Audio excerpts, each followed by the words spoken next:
G'day, all you legends. Welcome to the Pot Noodle. I'm your host, Jared, and joining me are Shane and Liam. How you doing, Shane?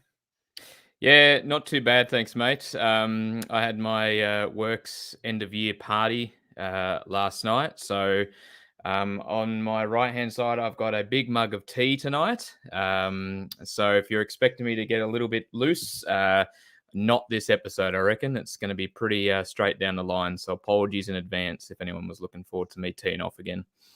And on the other side is an inflatable kangaroo. There isn't actually, but we'll let people imagine. Fair enough. How you doing, Liam? Well, I've just had a lovely big curry for dinner, so if I cut loose at some point, I apologise for the noise in advance. And if you start, belching or whatever, we'll go with the old throwback to your old place that you were living in. There we go. Make you feel right at home. What shirt's that you wearing, Liam? It's the Mexico away shirt from last year's World Cup. I thought since we played like a bunch of fan dancers yesterday, I might as well wear something with feathers on it, So going early. Yeah, I was looking at that, trying to figure out, okay, which couch material is that shirt made of? Pretty much everyone's parents growing up had a good room over here with like the good couch that they put plastic on or you weren't allowed to sit on. Yeah, my parents had something with that color, red, white, and then it had like a bright green on it. So it's like, yep, the shirt is giving me the old vibes of my parents' good couch.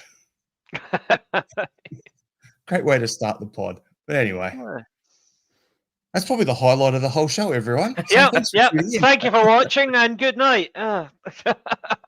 Yeah. So, unfortunately, we had the result go against us in the old plastic pitch down at Rugby Park. So, yeah, we lost 2-1 to Killie. You can see the episode name, Rugby Park Roshambo, because that game, seeing the way it played out, we had so many chances early on, didn't take them. They had a couple of chances, didn't take them. And then it was like, we score, their own goal, then the late goal for them. It was just like a kick in the nuts. So to quote the old Mr. Rochambeau here, I had to get a bit of a Cartman in there for you if you don't know what Rochambeau is. Yeah, Park reference. But so what we'll do is we'll get into the starting lineups and go through there. So I don't play. I just may have bumped the wrong thing here, and I don't want that playing on my screen. There we go. Your audience. Oh, crap. That's not good.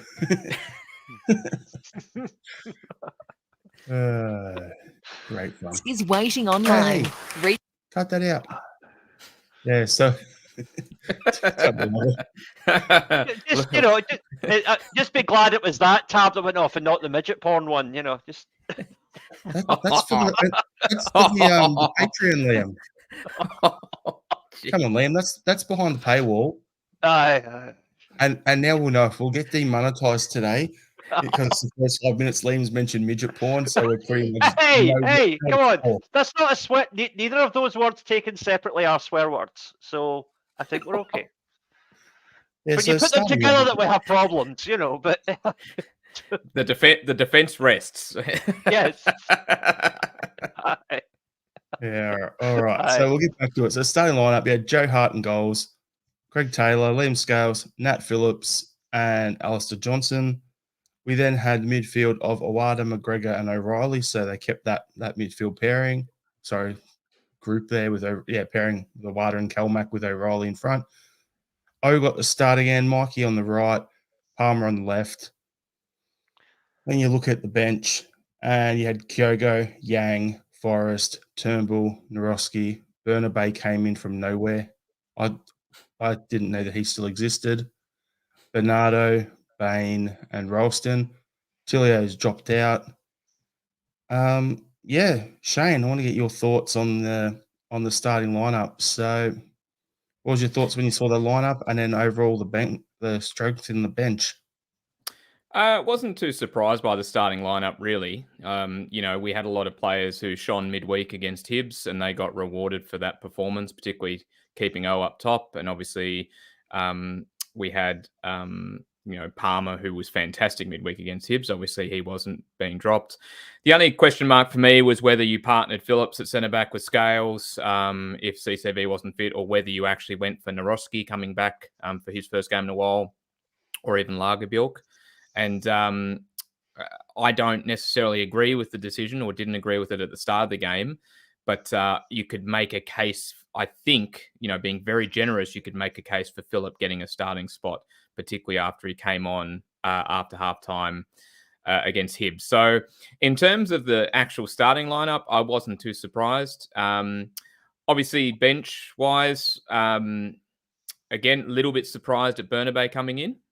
Like you, I was not too sure if we were going to see him make a matchday squad. I think with O starting, we've got a little bit of extra bite coming off the actual bench now with Kyogo on the pine, and it gave us a little bit of something that we could turn to if need be. And then Yang and no Tilio was the biggest shock for me, probably. I can't work out why Tilio is getting sort of chopped and changed a little bit here.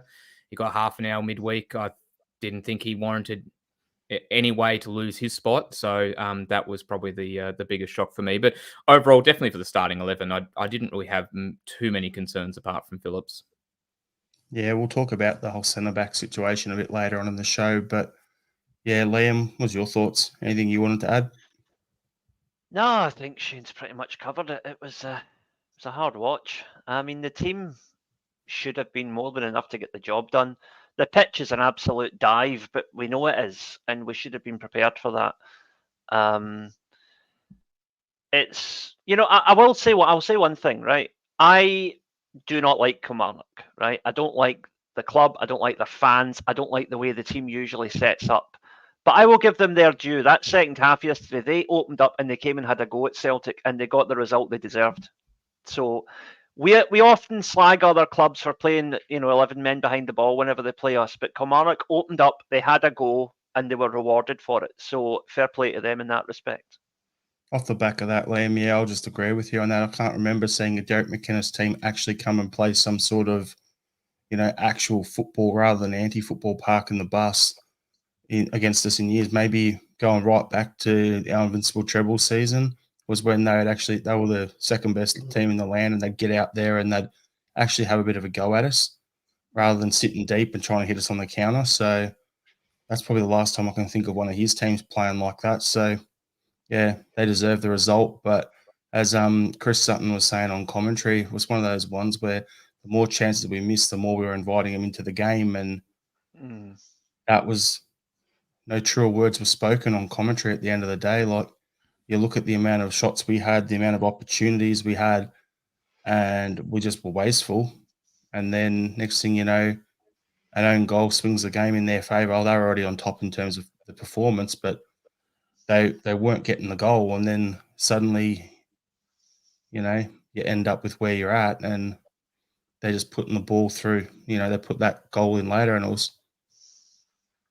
I have a couple of questions on that last goal, but at the same time, it was about their players position-wise, but it was a good counter-attack, and they deserved the goal. So if we scored that exact same goal going the other way out, like on us, I'd be raving about going, that's a great team goal, well worked.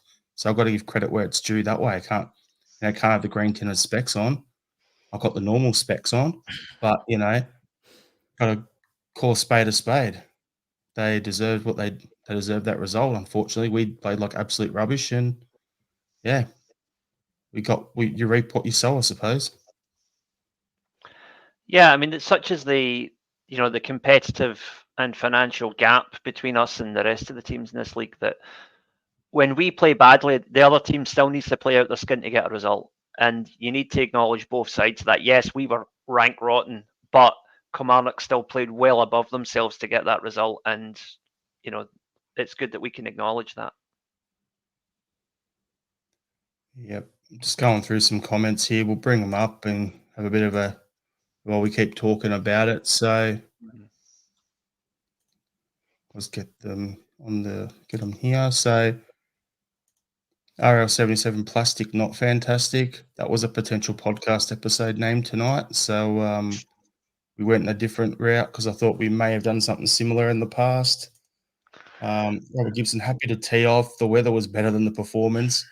That was something that Brendan Rodgers said in the post-match interview on Celtic TV as well. He goes, they asked him, was the weather a factor? And he goes, no, it's actually probably one of the better ones we've had at this stadium because it's usually harder to play on the plastic when it's dry. So he actually openly said that. So not going to, make any excuses for that.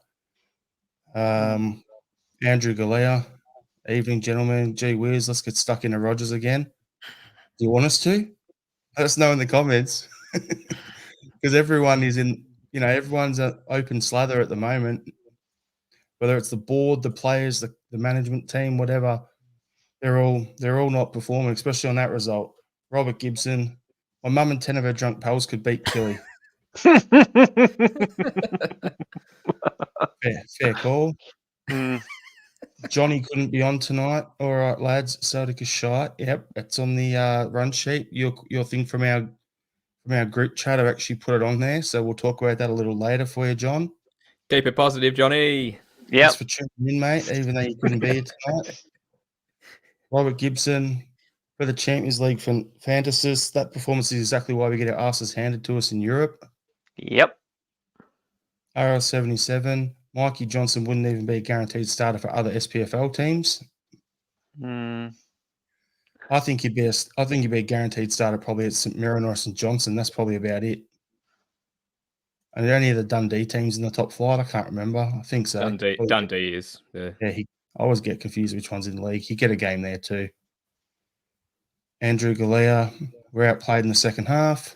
Undoubtedly. Absolutely. On yourself. Phillips may have a couple of mistakes, but at least he was pressing forward through the midfield in an attacking manner. I agree with that. He was doing the Chris Ayres sort of runs with the ball. But above all else, if you're a defender, make sure you get your defending right first before you worry about attacking and pushing forward. I know it's a little old school, probably. Next thing I'm going to start rattling off wanting the 4-4-2 and stuff like that. But, I love it where you can sign a player or you're linked with a player, and like Bernabé is a perfect example. Oh, he's really good going forward, but he's got to work defensively. But you signed him as a left back. That position is defense. Bolingoli was the same deal. So I always look at it, if you're a defender, you got to put your defense first. It reminds me of the famous sporting quote about the 1970s and 80s boxer Joe Bugner. I think it was Harry Carpenter said, that man has the physique of a Greek statue. Unfortunately, he also has the mobility and punching power of a Greek statue. Don't be knocking Aussie Joe Bugner. That's it. Them's fighting words. My kangaroo behind is going to throw a punch at you, Lamb. Oh, dear. No, we love you, Joe, if you're listening. No hard feelings. And that was not my quote. That was Harry Carpenter. Don't take it out on me. Please. Robert Gibson, McInnes smiling at the end. He got his tactics right. With soft as puppy shit right. I didn't read the whole thing before I put it on the screen. I'm glad I've already had my dinner after reading that one. Bloody hell. Peter Stevens said we were gutless second half. We, Mikey and Phillips, can both piss off in January. I know we've got to clear out a bit, so we might dig into that if we get a little later on in the pod too. Mahesh was saying Kyogo's Celtic's best striker, all else being equal, he should have started. I don't know about that because he's been in some pretty bad form recently and O is being in form, so I have no complaints with O starting the game. I would like to see them playing as a 2 though, but I don't think we'll see that until there's whether it's Maeda's back or we've got someone who can play in an option there for us. Yeah, you're going to need either Maeda or Abada to kind of make sure that both the boys are getting the service if they're playing up front together. Because that was a problem for Kyogo for the last couple of months. Is he just not getting the service? Yep. And then Robert Gibson, the own goal was Phillips' best touch of the game. It's hard to argue. Oh dear.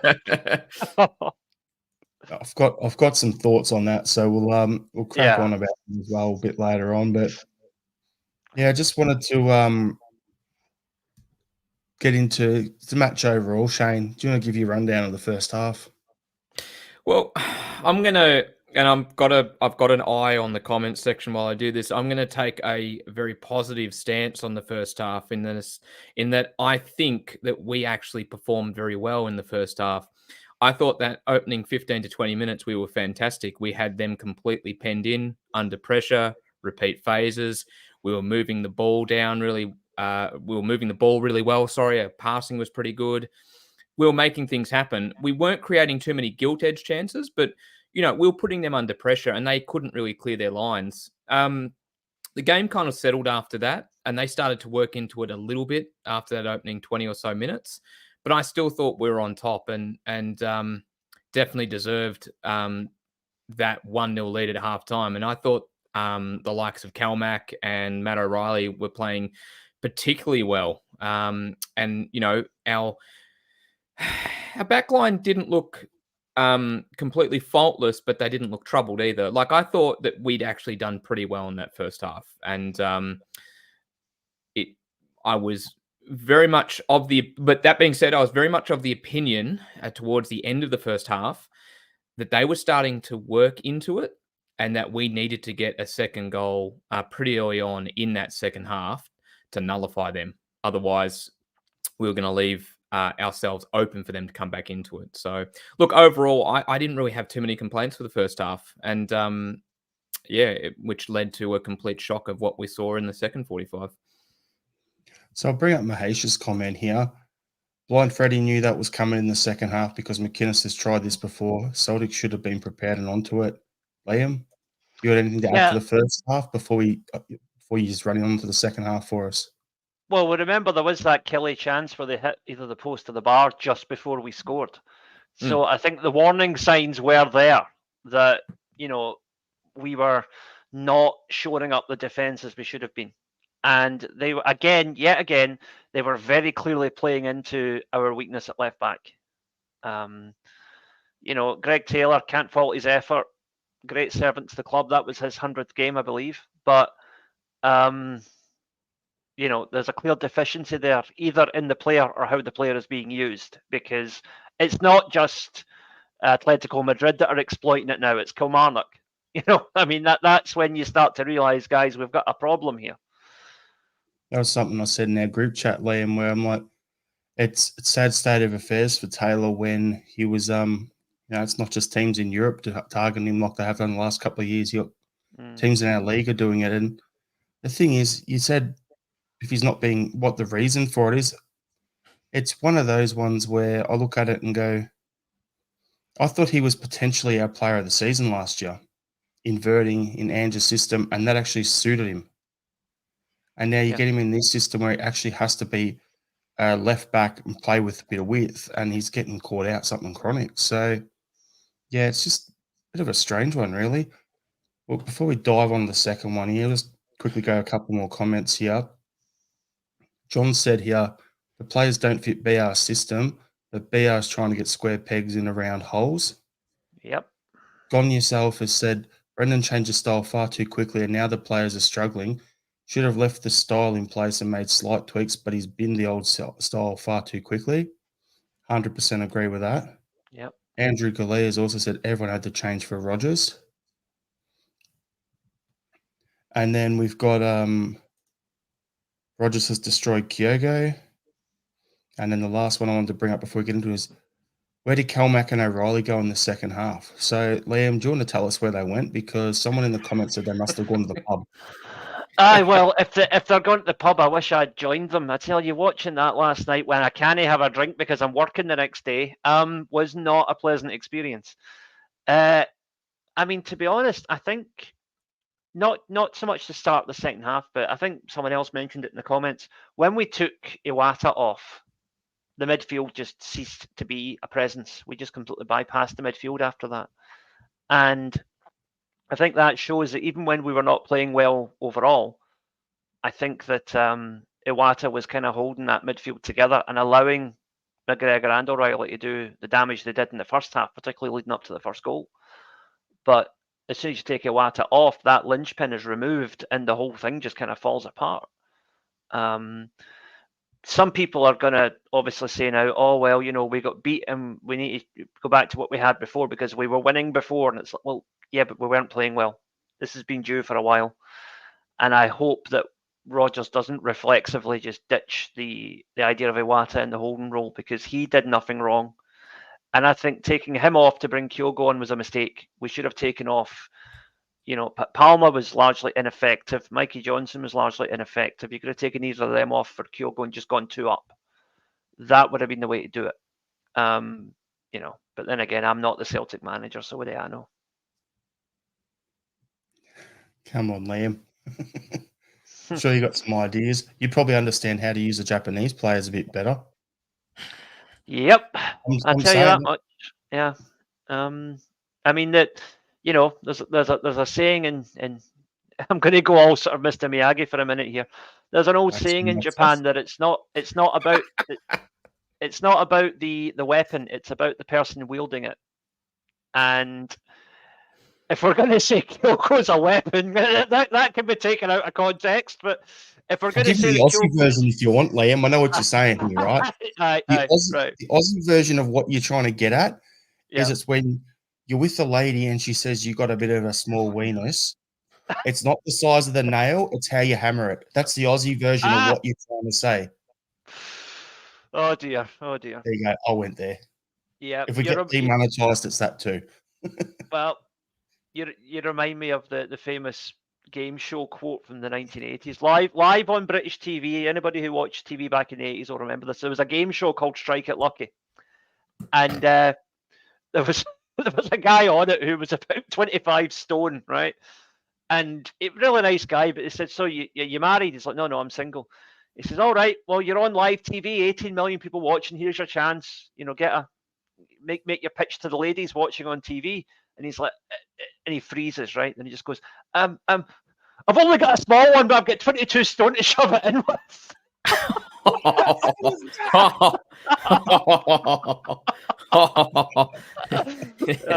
Anyway, got off the rails now. Yeah, we've officially derailed it. Fucking comments is going mad too. Oh. Dear. As a former 120 kilo man, I will back that. Anyway, at least we're laughing. Yeah. Anyway, we'll Speaking of cocks, then they want to talk about Rangers getting yet another penalty at the weekend. So all I want to just to finish the game sort of talk off here. So Gon yourself is saying Brendan lost his touch. It all started at Leicester. Kennedy wished he's gone down south. Harry Kewell's away to Japan. The players are bored and not good enough as a unit. Ticks a lot of the boxes, doesn't it? I mean, but yeah, I said it at the time, and I think Jared, to a certain extent, you agreed with me.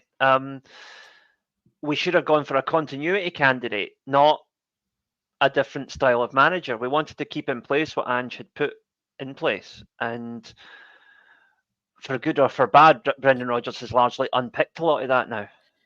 And to use to jump in there, I'm going to just go on this. What was Ange's quote again about building a house when he started? We all know the quote we're talking about. You got to build a house up brick by brick, whatever, to get there. Yeah. And then, so he did something like that. And then suddenly Brendan's come in. It's like, it's like he's taken the walls down but left the roof up, if that makes sense. Right. I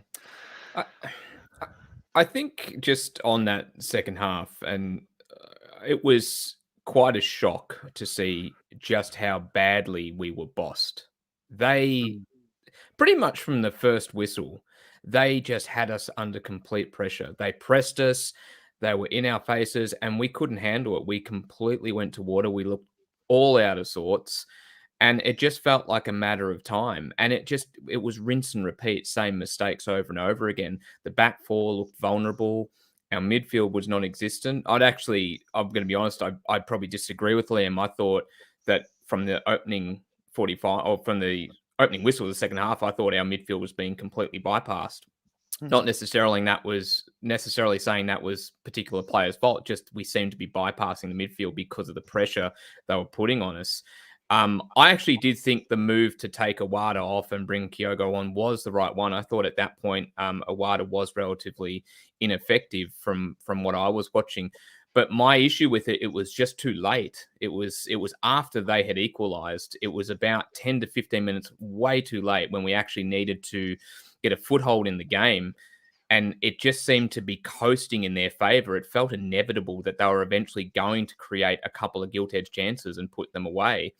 And what concerned me is we've talked ad nauseum about poor performances and poor in-game performances, and I'm sure we'll discuss a bit further, but this was the first time where we looked just completely swamped by another team's pressure. And when you think of a Brendan Rodgers team, you think of a team that gets their foot on the ball, that knocks it around for a bit, that actually look flat because they're not moving the ball quick enough, that they can't find the option. We couldn't put our foot on the ball. We couldn't control the ball. Our passing was sloppy. Our movement ahead of the player with the ball was awful. We just completely went to water, and there was kind of no real way to change that. And that's why I thought the decision to bring Kyogo on and take Awada off and moving Calmac was the right move, because you put Calmac back a bit deeper. You've got that leadership. You need your leaders to stand up in that type of game. We're not looking for players with technical ability and to necessarily make that cut through ball. We're looking for your leaders to stand up, take control of the situation, say, hang on a second, let's just do this. Let's keep it calm. So I thought the move was right. It was just way too late. By that time, they had the ascendancy in the game and we couldn't wrestle it back. And, it was going to be interesting to see whether they actually decided to stick for a point, but they knew that they could get us. They knew that we were out of sorts, and they went for it and they got it. I can't remember the last time seeing us bullied in the league like that. It was a shock, and it was an abysmal second half. I have to agree with you, Shane, about the midfield as well. Like for me, second half, they were pretty much non-existent, and we're going wide. We're going to the out ball. We're trying to play around them rather than through the middle of the park. So bringing on Jamesy, bringing on Yang, even though Yang has been pretty rancid lately, was probably the right moves there. Kyogo coming on, okay, that's cool. But you look at our other midfield options, we're getting absolutely overrun. And you've got Turnbull on the bench. If you bring him on, him and O'Reilly can't play together. They always struggle. So that's not going to be the game changer we need. The other midfield option we've got on the bench is Bernardo. That's it. So maybe you bring Bernardo on, you bring Awada off, Calmac goes to the 6, O'Reilly's the 8, Bernardo's in the 10. Maybe that works. But at the same time, there's still no guarantees. It's going to sound really weird. Maybe we just go that stupid PSG formation that they played last year, a 4-2-4. You play with your two wide guys. You play with your two strikers up the top, and you just say, okay, you're going to crowd the middle. We'll go around you and have all our players out there. But, I've got some stats here from Mahesh as well, which ties into it. So Alistair Johnson, only 5 touches in defence on the right. Taylor had 40. Killie definitely targeted our left flank. Both their goals come down the left flank as well. RL77 was, if we'd adequately replace GG, Moy, Jota, Starfelt, we don't lose that game. Even if we adequately replace 2 of them, we don't lose that game. Absolutely. Those 4 specifically, every one of the players we have now is a downgrade on them. Yeah, yep. That's the reality. Mahesh is saying Awada only had 37 touches in the game. Calmac in the same position regularly twice as much. They're actually different players, though. That's the thing. Like, Calmac will come back and basically drop in the Bruni sort of role where he was between the 2 centre halves. So you get a lot of extra touches and passes across there. Yeah, and Iwata is much less of an attack, because even when he's playing deep, Calmac does get forward now and again. Iwata doesn't do that. He is a sitting defensive midfielder. That's his job. Yep. So it's I get what Mahesh is saying. Iwata definitely wasn't as involved in the game as McGregor is in that position, but he's not supposed to be. I don't think if he's playing to his strengths. Yep. And then there was, so was a comment from Mark McDonald earlier on as well. Why take Awada off when being overrun in the midfield? Defeat is on Rodgers. Yeah, that was my thought. But like you guys say, you make a good case for countering that argument. So And then you've got RL77, the second Killie goal. Taylor's doing some great work up on the right in position for Celtic. I did notice that too. That's why Scales was out of position and holding off, like unsure, do I close him down and stop the cross? Do I hold back? What am I supposed to do here? And he seemed out of position. So I'll put it all down to Taylor being miles out of whack there. Less said about Phillips playing everyone onside, the better. Yeah. Yep. Yeah. So, yeah, I think we'll just do the final thing here. So, one thing we haven't spoken about here is Matt O'Reilly's goal. Your thoughts, Shane? Oh, look, I thought it was actually a pretty good build-up. You had Mikey Johnson get the ball, linked up well with Calmac. Calmac absolutely sends a couple of Killie players off for the Killie pie. Did you see that? That was beautiful. Cuts back inside, takes the shot, and then Matt very smartly follows it in. And what's good about the behind the goals footage is you can actually see Matt's marker because of the turn that Calmac makes. The guy who's sort of marking Matt has to come more centrally to try and block that initial threat, which means that Matt's unmarked when it actually gets parried away. So really smart play. But the build-up before it was pretty good as well. So credit where it's due. And we deserved that goal on that first half performance. And that's, I think, 9 goals for him this season. I don't even think he'd had any at this point last season. So if we are still trying to talk positives, Matt O'Reilly is absolutely something you can underline for this season. Yeah, Matt O'Reilly last year basically didn't score until, what was it, in the last month of the season or something like that. So, yeah, he was leading the league in assists. But something I noticed in the game was he was getting further forward than O quite a bit playing in that role. So it was like, I just thought, okay, he's starting, when his defender's stepping off, he does make those forward runs. And like, as you were saying there, Shane, from the reverse angle, his defender stepped over. A lot of players would have held back. And he was like, all right, you're not going to pick me up. I'm just going to go in case I'm needed, not because he was needed. And it actually worked out well. So, yeah, bit of an interesting one for us. And then we've got Andrew saying here, we needed 2 holding midfielders. If we'd done that while we were still 1-0 up, we could probably have weathered the storm and got through it. Yeah. Smell the glove. Thanks for tuning in. We'll say it as is because, you know, the club doesn't invite us to anything at all, so we don't give 2 shits on that front. We'll just say what we think. So definitely not now. all I'm going to say, Shane, is they came to our country last year and didn't even do anything. So we'll say what we want. Came to my country this summer and charged me bloody 300 quid for the privilege. Aye. Yep. So player focus, we've pretty much gone through it. Is there any other players you guys want to discuss individually? We'll go 1 player each to rattle off from the game. I'll start with Joe Hart. There was times there, like, okay, he in the 6-yard box, his positioning where he was able to get down and block those shots or deflect them onto the post, that sort of thing, he seems to be doing okay with. Their goal with the own goal, I have no idea what communication's happening between Phillips and Hart. But Joe Hart, as the goalkeeper who is facing forward and seeing where the ball's coming in, and he's right there next to Phillips, like behind Phillips, should be saying to him, leave it, it's mine, and then diving on it, and Phillips is just holding off so no one can get to it. So for me, Joe Hart needs to take responsibility on that. With their second goal, the cross comes over the top. What does he need to do?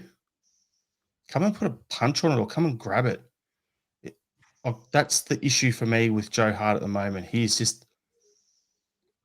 doesn't have that physical presence. He's not commanding his box like he should be doing. And that's the step back I think I've seen on him at the moment. Like I said when he first came into the club, I openly say it, you can find it on the podcast a couple of years ago, that I didn't think it was a great signing in terms of him coming in, because I didn't know how he'd suit Ange's system. Funny thing is, Ange's system actually suited him better than what we're seeing from him this year. So, yeah, I think we definitely need to get a left back. We definitely need to get a goalkeeper. They're the two priorities, but we said that at the start of the season. Boys, got anyone you want to give a player focus to? You got Liam. I would just say that I thought Alistair Johnson's first half clearance, which he somehow got with his head, was absolutely incredible. And I don't think he had a particularly bad game because, like you say, both the Killie goals came down the other side of the pitch. So I think Johnson is one of the few players who, for me, gets pass marks for his overall performance. That was the funniest save, by the way. Yeah. I think you're generous on the pass marks, but I agree with you that I thought out of a back four that looked completely swamped and all out of sorts, he was definitely the best of the back four. He was at least solid without being spectacular. So, yeah, completely agree. And yeah, wonderful clearance. Absolutely ridiculous. I think they were calling that, or a particular pundit was pushing for that to be a handball. From my understanding, completely ridiculous, utterly ridiculous. I'm going to pick up on the communication. I'm going to pick up on the communication stuff that you were talking about, Jared, and I'm going to focus on Liam Scales for a second. I thought that was probably his poorest game since he's established himself as a starting 11 player. I thought he just looked all at sea himself, and it was amazing seeing him look that way, not being partnered by CCV. They've built up a really good partnership over that small amount of time they've played together. I think you're starting to really see the importance that CCV has on that back four. He's a bit of a commander. He's not just a defensive wall, but he's a bit of a commander. He directs things. And we looked completely all out of sorts without him there. And I don't think it's any proof that when you partnered Phillips with Scales, that they both just seem to lack a bit of direction. And they really did. They lost a lot of confidence. The amount of times where both Scales and Phillips were getting long balls over the top, running back towards Hart and not really knowing what to do. And that's where you need sort of what we're talking about before with the leadership, but also to your point, the communication. That's where you need people, loud voices telling you what's going on, directing you, giving you that confidence to know, okay, I can get it, I can turn, I can play it back, I've got an option here. And it just seemed like we didn't have that. So I thought it was very telling that Scales was also pretty poor. And as I said, probably his poorest game since he really established himself in the team. I'm going to take what you say there, and I'm going to just throw a couple little things in there. I'm going to be on the Liam Scales Apologist Committee right now on that because, yeah, it was his worst game since he's been in the first team, okay? But you got Carter Vickers on one side who, you know, pretty much with him with Starfelt, you put him out there with Welsh, you put him out there with anyone, and he's like the Virgil in that back line next to Denier or what was his name, Jozo or whoever, right? So you've got options. I probably got it wrong when I said Jozo. I don't think he was at the club at the time. I think he was Virgil's replacement, actually. But you get my drift. Like, he was the organizer. And then on the other side of Scales, you've got this stat from Mahesh, ties it up. Bloody mosquitoes in here. Killie's 29 touches in the box, 26 from the left side. So you've got all that work happening. So when Taylor is getting absolutely rinsed, he's getting targeted, Scales is constantly having a shift, and then he doesn't have his usual backup organizer behind him. You put it all together, and it's an absolute recipe for disaster. That's the way I'm looking at it. So, yeah, like, and Andrew's saying here, if your defense is getting swamped, the problem is in the midfield. That's what we saw in the second half. So for me, I understand what you're saying, Shane, about Scales, and I agree it was his worst game, but I think there's decent reasons for that. So, I think you're sort of underlining sort of the point. It's most certainly not necessarily all down to him. It was more the fact that he didn't have his usual partners, right? And so he struggled to get through without that. I just read that comment. Some of the comments here, got yourself, Rodgers is a bluff for taking an exciting team, made them boring, pass. Robert's response, Rodgers is Peter Law's rub and tugger. Sorry, Shane, that I just laughed over. No. I agree with you. I think like I'm sort of saying that he had a poor performance, but I agree with you. There were reasons for that. You know, we've seen how good he can be since he's come in. So that's what I was trying to outline, is that kind of shift with the team and his partners around him contributed significantly to the way that he played. Well, I think the Robin Tugger comment's a bit unfair. I mean, I'm going to point to the obvious lack of an impending happy ending, you know. Yeah, RL77. Starfelt and Maeda protected Taylor defensively. I think that had a lot to do with it as well. Yeah, every sort of while you kind of remember just how important Starfelt was, even if he had his faults. As a defender, particularly in the air, he was imperious, and we've really struggled without him there. But Maeda too, tracking back, you don't really get that on the left side at the moment. So wholeheartedly agree. And smell the glove. Now, hopefully, people will realise why Maeda is crucial for us. Oh, my Asia's commented. Oh, dear. God. I'd hope he doesn't have one of them. That's all I have to say. So, talking about the centre backs, we're going to go to the conundrum there. So, we spoke about it when we were going through the starting lineup. Well, with Nat Phillips getting the start. Hey, here they come. They've found us. Hey, Tom, in the comments, you absolute flog. Congratulations on tearing yourself away from your sister for long enough to comment, mate. Well done. Yeah, good fun, moron. But anyway, back to the centre-back thing. My question about all of this is, okay, so Phillips got the start with Carter Vickers being out. How much did we spend in the off-season on the Roski and Lagerbielke? To have Lagerbielke can't get a game because apparently Rogers thinks he's too slow and Naroski is coming back from injury. That's £7.3 million spent on two centre-backs. Yeah, good fun. So what are your thoughts on that, Shane? Should Phillips be getting games? Would you like to see Naroski in? Should Lagerbielke be on the bench? Oh, no, Phillips, like, this is it now. He can't... I don't think we'll see him suit up for Celtic again unless we have some sort of centre-back injury crisis, Mark II. Like, his just poor performance was... He hasn't really shown anything in the performances I've seen, and this just peaked on the weekend where he was just seemingly so lost, and his positioning was terrible, and he looked completely just out of confidence on the ball, and his defending was poor. Like, it's just... Yeah, the Shane Duffy comparisons are coming through, and I think with good reason as well. Yeah, exactly. Like, it's very noticeable. It was just so bad. We've got to start going back to the centre halves that we've actually bought in and invested in. Even if we think someone like Lagerbielke is if we want to call it a project player or something like that, bring him in. He's got to start.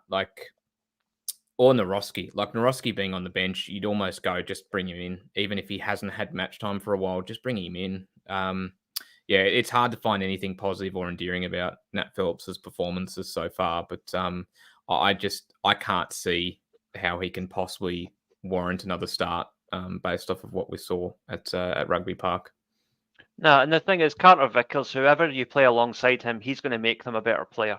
So even if Lagerbielke or Narovski is not the finished article yet, you know, give them 10 games alongside Carter Vickers and they'll get a lot closer. I mean, look at how much he improved Starfelt last season. You know, I think you could do a similar job on either of those two if they played a good run of 10 to 15 games alongside Carter Vickers. But I just don't remember ever, like, we had partnerships during the earlier in the season where we had Scales with Lagerbielke and so forth, and I just don't remember them being as kind of exposed as they were as a duo as we saw yesterday with Scales and Phillips. It was just so noticeable. And look, it sounds like we're really honing in on one person, and we don't like to do that, I'll be honest, right? We like to be pragmatic and be fair, and I've got nothing personal against him, but judging on what we saw in that overall package yesterday for that 90 minutes, no, you've got to bring somebody else in. You're either going back to CCV, or if CCV is not fit, you're going to Naroski or you're going to Lagerbielke. It just, you've got to make that change now. It's not sustainable anymore. Yeah, I'm just going to go on with this here. So it's one of them things for me where I look at it and go, I'd rather develop our own player. So rather than Phillips getting the game, if we spent, 4.2, 4.3 million on Naroski, we spent 3.5, 4 million, whatever it was, on Lagerbelka. And then as a couple of the comments here, so smell the glove, like Lagerbelka was slagged off, but he had 5 or 6 clean sheets. Naroski, He was fine up until that European game. 4.2 for Naroski is nowhere to be seen. That's the thing. I look at it and go, where are these guys getting, where are they going to get their games? Why aren't we seeing them play? It's just makes no sense to me. Like, you've gone out, you've obviously scouted the players, you brought them in, so they should be the guys in the mix. And then on top of that, you got Taylor getting slaughtered, but then we go and spend 4 million, 3.5, 4 million on Burnaby. So there's 11 and a bit million for those 3 defenders who aren't even getting anywhere near the team. It's kind of giving me the vibes of, under Lenny when we got pumped out of Europe and what did we have on the bench? Bolingoli and Julian, which was like 10 and a bit million worth of defenders that we just signed. It's reminding me of that. Like, why have all these players that you've got and you spend a lot of money on if you're not going to play them? Makes no sense. Yeah, I mean, you can talk all about who's doing the scouting, who's sanctioning the signings, whatever. At the end of the day, it's the manager's job to put a winning team on the park. And if the team aren't winning and players we're shelling out 7 figures for players and no using them, then you've got to say at some point that's the manager as much as it is the board, Yeah, absolutely. And you can see what you can in training, but then you've also got to judge how they perform on the park. Now, on what I've seen from Phillips so far, like I wouldn't have necessarily, I think you could make a case, I'll be fair, you could make a case with CCV being out that he had to start at Killie, but if you've got a fit Naroski, I'd be more inclined to bring him in. Or as Jared, you were saying, Lagerbielk, and bring them back into the fold because they are players that we've actually invested in that we're hoping will be here for a long time or that we'll be able to build up and sell on for a higher fee, right? Phillips, his loan ends in January, right? As far as I see him now, I had different thoughts earlier in the season, but right now I just see him as cover. And so I don't know why you would not actually, as you said, put in the players that we've invested the money in and have them start to build that cohesiveness with the rest of their team that you're hoping they'll be joining and be part of for a little while to come. Yeah. Yeah, I mean, the thing is that, whether Phillips plays the next 2 games or not, he's off in January. I think we all agree that he's off in January. And even if we, if we beat the Huns at New Year, we're still going to have to beat them another twice without Phillips. So we'd be as well getting someone else in there that's going to get some experience of playing against them. And better to get the experience at a home game where it's our fans behind them than going to Serpent Mountain and trying to do it, I've yet to see anything from Phillips in any game that he's played that makes me think he's better than what we've got. Like, that's the thing that I can't figure out. Like, Mahesh is saying here, like, is there a clause in Phillips' contract that he has to play certain minutes? Don't know, to be honest with you. That would be really, that makes you think, because at the end of the day, like, if he's, as you said, Shane, if Phillips is his backup, then he should be back up at his own club. Why would you want to come up the road to us to just be back up in Scotland when you could be back up in the Premier League, down the EPL? It makes no sense. But at least he's getting some game time, I suppose. But yeah, it's going to be a bit of an interesting one. I'd rather we back our players in. There's a few comments on this, so I'll bring them up now. So where we're saying here, Pat McLaughlin is, I don't want to hear our manager telling us in interviews that our 2 centre-back summer signings are miles off the first team. Keep that in-house. Absolutely, 100% agree with that. I did not like that comment at all. Smell the glove. Taylor's confidence is done. Try Scales at left back till January with CCV and Naroki at centres. Couldn't be any worse than what we're seeing. Anthony Beattie is saying the backline needs height and physicality. CCV and Naroki. Play Scales at left back. Taylor's form has fallen off a cliff. And then Pat's also saying, what's he saying to them behind closed doors? So if Rogers is saying that in the media or in interviews, what's he saying to the players behind the closed doors? So it's as if the manager's hell-bent on slaughtering the players in public. And then there's another comment from, just trying to find it, Gone Yourself.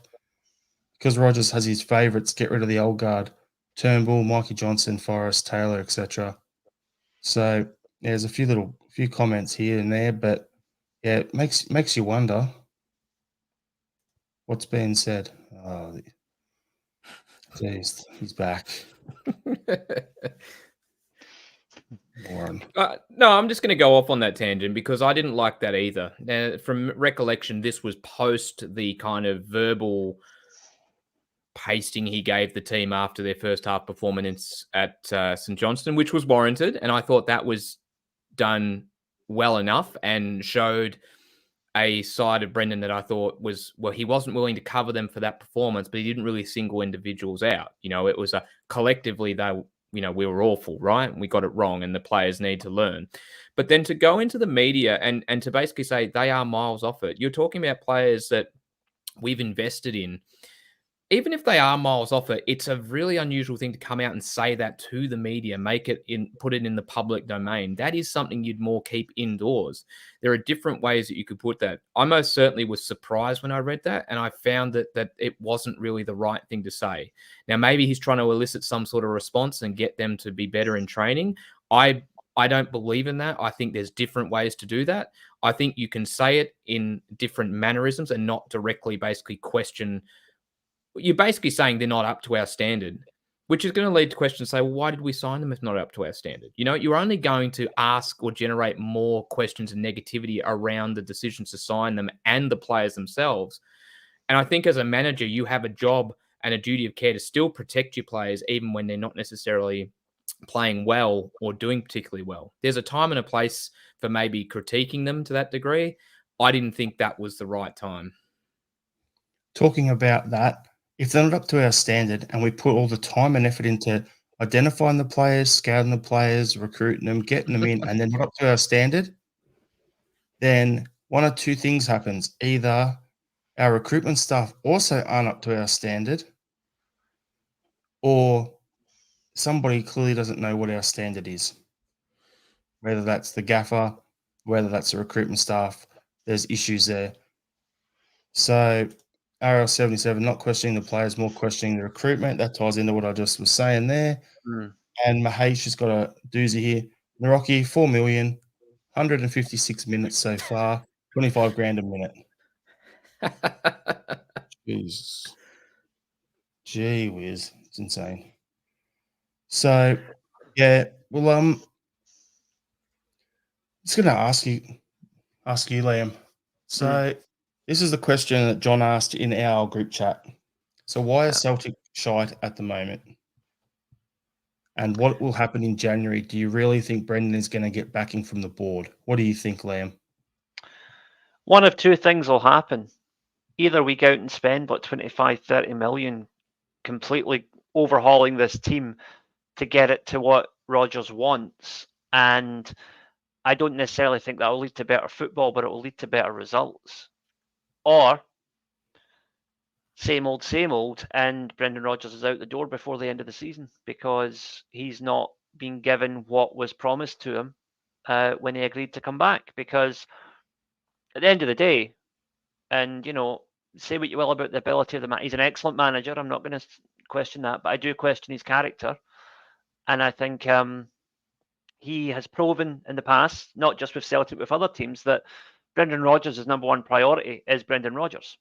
So as soon as it becomes clear that we're struggling to win this league, he is going to move away before there's too much reputational damage. If he was to leave right now, he would still get a job with a middling club in the English Premier League. If he has overseen the collapse of a Celtic team that was completely dominant last season, he'll be lucky to get a job in the Championship. So that's the judgment call he's going to make based on what we do or don't do in January. And it's a bad situation because I don't see it ending well. I really don't, because I think we'll still win this league because thankfully our rivals are as bad or worse than we are. But I don't think we're convincing at all. I think we're going to continue to get our arses handed to us in Europe until we completely change the attitude at boardroom level. And that's not just players, that is marketing, that is revenue generation, that is everything. The entire shell of the upper management at Celtic above the football club needs to be ripped out and replaced. And it's not going to happen. It's not going to happen. So, yeah, well, it's there's this one here from Andrew. It's as if his goal is to completely dismantle everything, Ange. Yep. But the thing is, like, first lot around, he came in, he did the Invincible Treble, and there was talk of him once he left us, eventually going over to Europe and managing, whether it's in Spain or whether it's in, Germany or something like that. That was always something that he said he wanted to do, which was manage on the continent. Now, if he stays to the end of the season, things don't go well, and we end up in the shit, he won't get a gig down in England. You're saying that you'll be lucky to get on in the championship. I think we'll see the old Davy Moyes when he left Man United sort of role for him, where he'd end up at like a Real Sociedad or some sort of mid-tier Spanish team or something like that. That would be the next move. So, yeah, I don't think the board will. I think the board will need to back him. I see you, Andrew. Kevin Muscat is free agent. Yep. I said in the summer that's who we should have got in the first place. That's perfect for continuity. He's done it at 2 clubs before, and both times he's stepped up, taken Ange's team, tweaked it, made whatever, and has gone on to win titles with it. Strange, I was saying the same. I'd take Muscat. That's what we should have done. And realistically, and Pat's saying Maresca doesn't seem like a bad idea now, does he? At the end of the day, we should have kept for continuity. We should never have just gone for the name. And that was why I was a little bit odd as well. Like, thought it was a little odd, but we'll bring up some other comments here. Then I'll get your thoughts on it, Shane, and then we'll move on to the Champions League game to wrap up the pod. So, Pat McLaughlin, I wouldn't give Rogers 50 pence now. Robert Gibson, Rogers will run away again. Andrew's like, yep, he'll F off. Pat's like, he'll be out by Easter. Pat's also like, once that mob get a 6-point lead, he will run. His managerial career will be in tatters. And then, and then RL77 might also leave because he feels like he's been lied to. Yeah. Robert Gibson. Peter Lawwell will be Celtic manager by the new year. It's always been his goal. He's playing the long game. Yeah. Yeah, so, it's a bit of an interesting one, but there you go. Probably Rogers' next job will be MacArthur FC if he keeps this up. I don't think so, Robert. They're doing pretty well under Mile Stojowski, Socceroos legend. So I think Mile would see him off. So not MacArthur. Maybe Sydney FC if they didn't recently employ Ufuk. That's Ufuk. Ufuk Tale. Try and read that without having the pronunciation prior in your head. No, he's not going to MacArthur. Look, the board stuff, I'll be quite upfront. It's you guys are much more au fait with the board stuff and all that than I probably ever will be. So I hold my hands up and defer to your very keen judgment. Oh, yes, Andrew, I agree. Western United, absolutely. Eloise, he's done. Anyway, I'll get back to the discussion at hand. I do worry just with the dialogue and the fact that Brendan has made known that he's needing quality or needed quality or wanted quality, that there is already a bit of a divide there that we were hoping wouldn't necessarily resurface. And it does almost make what happens in January a bit of a defining moment of whether he kind of stays or goes. I think there is some legitimacy in that, because if they don't back him in, well, what is he going to do if the team isn't necessarily performing well? Is he going to hang around, try and stick it out and then hope that changes in future? Or is he going to turn around and say, well, it's the same old, I'm going to get out of here. And as you guys have already put, I'm going to try and find another gig somewhere else where maybe, hey, it's an opportunity down in England or wherever, and I will get that support. So, but at the same time, not to completely exonerate Brendan, I think there's also responsibility on his part of things to make sure that maybe the board isn't necessarily giving him what he wants, but he's got a squad and he needs to make sure that he is still putting forward his best team every week and maybe not trying to, as I've seen mentioned, put forward a starting 11 that try and highlights the lack of quality. That there's been some comments basically saying he's playing certain players in certain ways because he wants to really underline the need for quality. Now, I find that to be really a poor reflection if he is doing that, and I stress if, a poor reflection on him as opposed to necessarily the board. As a manager, your job is still to do the best you can with what you've got, and that means making sure you're picking your best starting 11. And if he used to do something different, or if he's persisting with some players, which we've already touched on in the episode, that maybe shouldn't be, then that he carries the can for that, not necessarily the board. So for what it's worth, I think we will see some funds made available. I think he will be able to sign some players as a way, if the board genuinely wants him to stick around, as they've done with the contract they've signed him to, I can see them opening up the funds and the checkbook a little bit in January as a way to kind of reassure him that support is there. Because I'd be very fearful of what comes next if we don't actually make any funds available for him to make some signings in January. I play devil's advocate here, Shane. Bring up a comment from, where is it? I just lost it again. From Strange Love. Here it is. The quality, in my opinion, is already there. It's a treble-winning squad with 9 additions. Yeah, I actually would agree with that. And then Gone Yourself it's strange. 9 additions, yet he plays Turnbull, Forrest, Mikey Johnson, Taylor, Phillips. At the end of the day, like what I say as I play devil's advocate is Rodgers, when he first was coming up and he was at Swansea, he had Joe Allen, a young guy coming through. He had Sigurdsson. He had, shouldn't mention his name though because of you know what, but he had a bunch of other players coming through as well. And he was developing young players.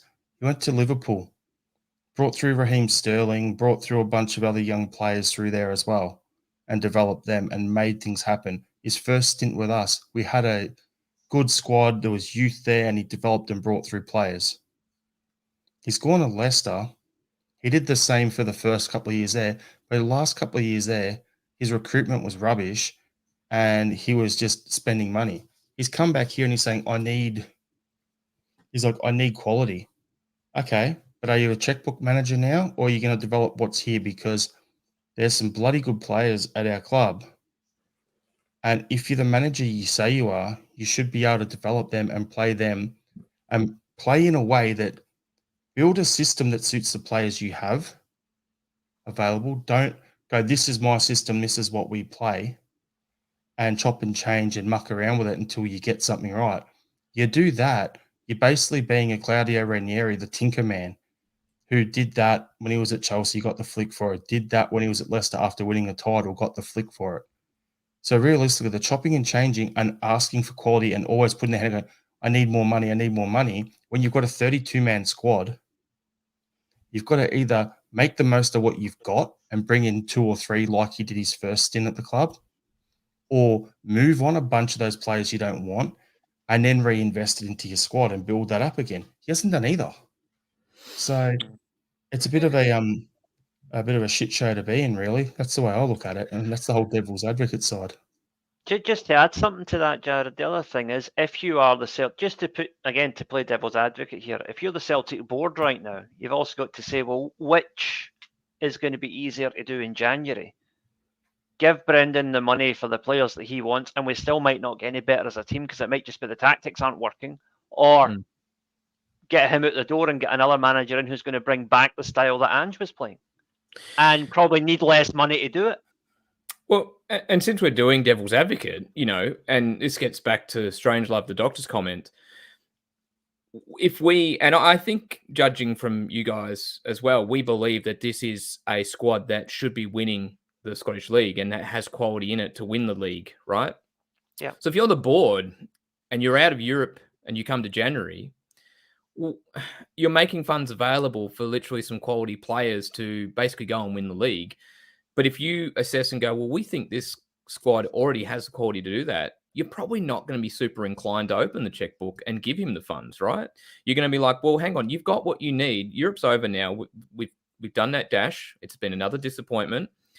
we're going to reassess that, when we get to the end of the season, but you've got everything you need to win the title and therefore get back into Europe. So we're not going to open up the checkbook for you. So there's definitely a couple of ways this could go. I get back to the point that you were making, Jared, when you were playing devil's advocate. This team has quality. This squad has quality. And to an extent, sort of what I was saying before about making sure you're playing that best team. I'd hate to harp on, but we're a down under podcast. Tilio, for me, is a perfect example of this.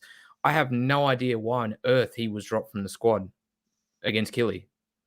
He comes back in against Hibs. He plays half hour. He like, why?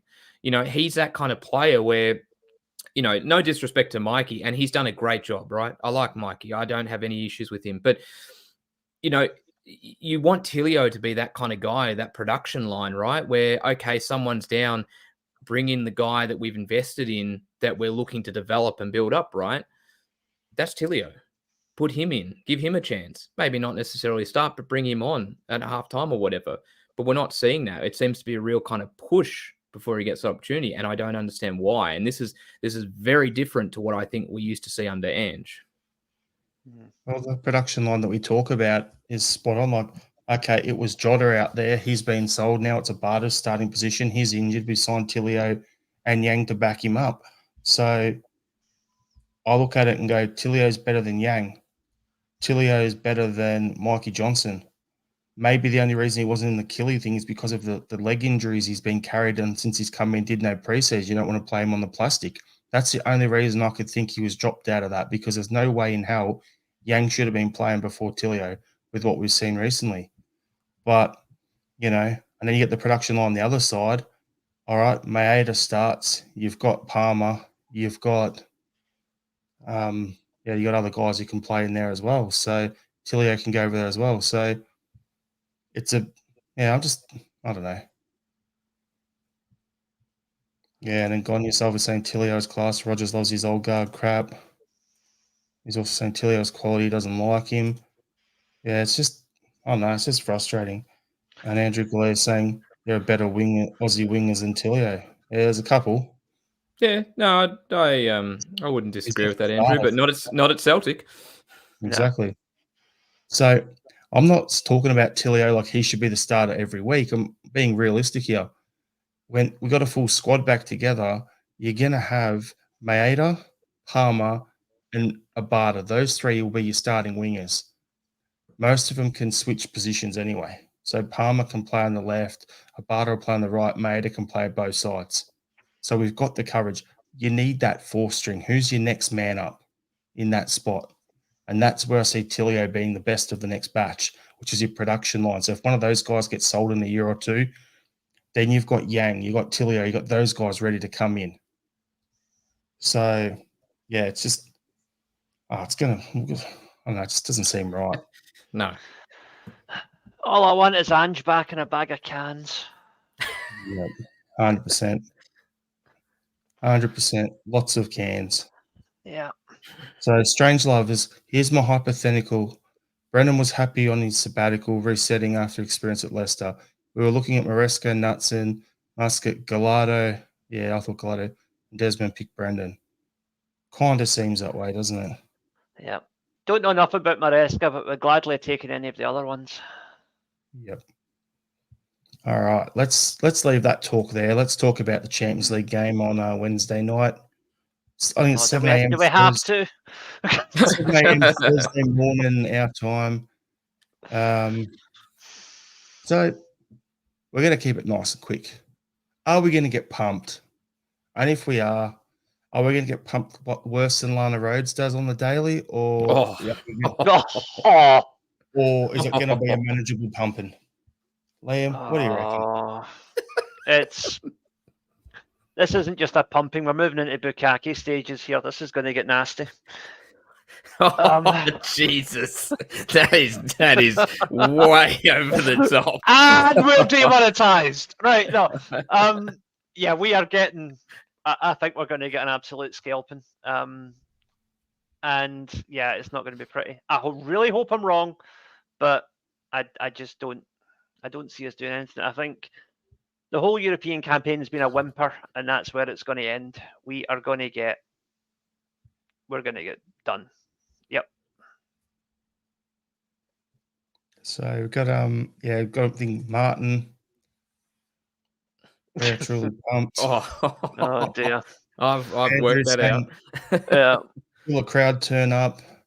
And then Pat's like, I know it's PSV have 45 points out of 45 in that Dutch league. Yeah, they're absolutely on fire. They're good, but I know Aris Limassol. I don't think we'll get pumped because I just looking at the table now, they can't move. I'm sorry, just one of those comments. Okay. Anyway, I'm sitting there going like, what have I said? I don't think we'll get pumped, but it's hard to predict a win, to be honest with you. And we've been positive in most of these matches before, but it's hard. That positivity eventually runs out. I'm going to say we'll lose 2-0. I think they'll beat us, but I don't think they'll pump us. They don't really have any reason to go full pelt. Yeah, I think they'll probably rotate some players, get some game time into people. We'll do the same deal. We'll get some rotation in there. Yeah. I don't think that's basically a bounce game. The main thing is making sure we're good to go for the next weekend. So yeah, I'm thinking I'll agree with you, Shane. It'll probably be 2. We'll lose by 2 goals, maybe. So maybe a 3-1. I think we'll score, but yeah, I think probably 3-1. Andrew's saying I can feel a flogging coming on. One of the cleaner comments. Thank you, Andrew. Oh dear. Yourself, this could be a Debbie Loves Dallas sequel. A Debbie Does Dallas sequel. Well, I mean, anyway. she loved as well as did, so good on that. God. Pat's saying 20,000 at this game, the way it's sounding. Seen a lot of people trying to sell their tickets, yeah. Yeah, what are you thinking for the game? Score-wise, overall? No, I think Shane's probably right. It'll be about a 2 or 3-0 into them, and it'll just be a completely tame ending to a very, very tame European campaign. I normally would ask, where will the game be won? On the pitch, that'll do. We've had our score predictions. Yes. You want to have a go for a... I don't say that, Strange Love. Oh, jeez. Yeah, so we got 3-1 for Smell the Glove. Martin saying, hope we don't see Kelmack and Taylor in this game. Yeah, I'm hoping we get to see a full game from home, from Bernardo. Just rotate the squad a bit at the end of the day. So, yeah, it'll be a doozy. But, yeah, we'll see how it all goes. And on Thursday, the Thursday sesh, Stephen will be hosting because I'll probably be very drunk with my work colleagues that night. So, yeah, got some Christmas thing on. So, yeah, Willie and Stephen will be on that, and we'll go from there. So, I think before we end the pod, I'm just going to ask you boys for a final thought. But while you're getting ready, let's bring up a couple of comments here. So, Pat McLaughlin, the cup final on Sunday, which we aren't even involved in, is going to be massive for the rest of the season. Come on, the sheep. Yeah, gone yourself as said here. I've watched many Celtic podcasts over the last few hours, and it annoys me people on the panel are scared to call out Brendan Rodgers for his pathetic selection and style of play he's brought back. Not Celtic Down Under. No. We've got to call a spade a spade. That's the way I look at it. If we're going to call it, if we're going to be happy clappers when things are going well, you've got to be able to call a spade when it goes like that. Mahesh's final thought is, I don't think people realise just how big Ange's shoes are to fill. He wasn't called Big Ange for a reason. You said it, mate. You know what they say, Mahesh? Big hands, big feet, big you know what. Anyway. Big shoes, big gloves. There you go. All right, final thoughts. Shane, you got one?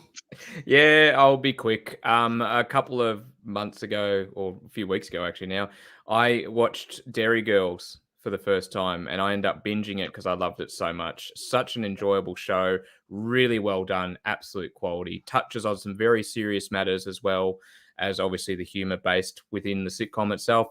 If you haven't watched it, please check it out. It's probably the only thing I've binge watched in the last sort of 6 months. It was that enjoyable. So much fun. Derry Girls, check it out.